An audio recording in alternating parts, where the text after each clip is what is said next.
অ্যাডমিশনের পড়ালেখা শুরু করার আগে তোমার উচিত তোমার আগে লেভেলটা যাচাই করে নেওয়া। লেভেলটা যাচাই করে নেওয়া কেন জরুরি? দেখো, অ্যাডমিশনটা অনেকটা একটা জার্নির মতো।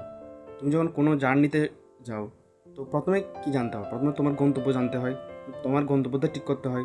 দেন হচ্ছে তোমার বর্তমান যে অবস্থান, মানে তোমার কারেন্ট লেভেল, সেটা আগে জানতে হয়।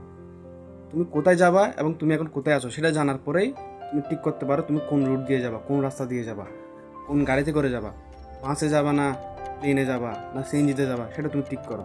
তো ঠিক এই কারণেই, যেহেতু অ্যাডমিশন একটা অনেক বড় একটা জার্নি, এখানে তোমার টার্গেটটা আগে ঠিক করতে হবে। দেন টার্গেট ঠিক করার পর তোমার কারেন্ট যে স্টেট সেটা আগে যাচাই করে নিতে হবে। কারেন্ট স্টেট যাচাই না করে তুমি জার্নি শুরু করে দিলে হবে না। বুঝতে পারছো কথা? তো এই জন্যই তোমার আগে কারেন্ট লেভেলটা যাচাই করে নেওয়া উচিত। এখন কারেন্ট লেভেলটা যাচাই করবে কীভাবে? সহজ হিসাব, তুমি তো তোমার টার্গেটটা জানো, মেডিকেল, ইঞ্জিনিয়ারিং নাকি ভার্সিটি, সেটা তুমি জানো। তো তোমার টার্গেট যদি মেডিকেল হও, তাহলে মেডিকেলের প্রিভিয়াস ইয়ারের প্রশ্নগুলো নাও, প্রশ্নগুলো নিয়ে সেগুলোর ধরো 2-3 বছরের পর প্রশ্নের পর তুমি পরীক্ষা দিয়ে দিলে। আর যদি ইঞ্জিনিয়ারিং টার্গেট হয়, বুয়েট অথবা বুয়েটের একটা প্রশ্ন নিবা, দেন বাকি যে ইঞ্জিনিয়ারিং ইউনিভার্সিটিগুলো আছে, সিকেরুয়েট, সেখানে 2-1টা ভার্সিটি প্রশ্ন নিলা, এগুলোর উপর পরীক্ষা দিলা। আর যদি ভার্সিটি হয়, ভার্সিটিকে তো একটা বিষয় খেয়াল রাখতে হবে যে দেখো, ঢাকা বিশ্ববিদ্যালয় আর চট্টগ্রাম বিশ্ববিদ্যালয়ের প্রশ্ন ধরন কিন্তু এক না, আবার রাজশাহী বিশ্ববিদ্যালয়ের প্রশ্ন ধরন এক না। তো যার জন্য যদি ভালো হয় যে কয়েকটা ভার্সিটির প্রশ্ন নিয়ে সেগুলোর উপর পরীক্ষা দেওয়াটা সবচেয়ে ভালো উপায় আর কি। তো প্রশ্নের উপর নিয়ে পরীক্ষা দিলা, পরীক্ষা দেওয়ার পরে একটা বিষয় খেয়াল করতে হবে যে যেগুলো তুমি আনসার করছো এবং পারছো সেগুলো একটা গ্রুপে রাখবা। আবার যেগুলো তুমি আনসার করছো, মানে অ্যাটেম্প নিছো কিন্তু ভুলেছে, সেগুলো একটা গ্রুপে রাখবা।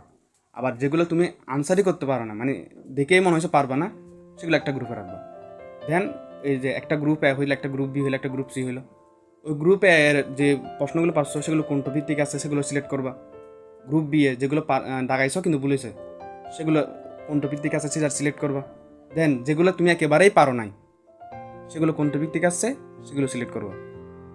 অর্থাৎ এর মাধ্যমে তুমি বুঝতে পারো তুমি কোনগুলো পারো, কোনগুলো পারো না, আবার তুমি কোনগুলো পেরেও ভুল করতেছো, এটা তুমি বুঝতে পারবা। তো এর মাধ্যমে তোমার যে টপিকগুলো তুমি ভালোভাবে পারো, যেগুলো পারো না, যেগুলো কম পারো, সেটা বোঝা হয়ে গেল। এর মাধ্যমে তুমি তোমার পড়ালেখার ডিজাইনটা ঠিক করতে পারবে আর কি। এটা তুমি চাইলে এআই দিয়েও করতে পারো, খুব সহজে এআই দিয়ে করা যাবে। এআই দিয়ে কীভাবে এই টেস্টটি করবে জানতে চাইলে কমেন্ট করো।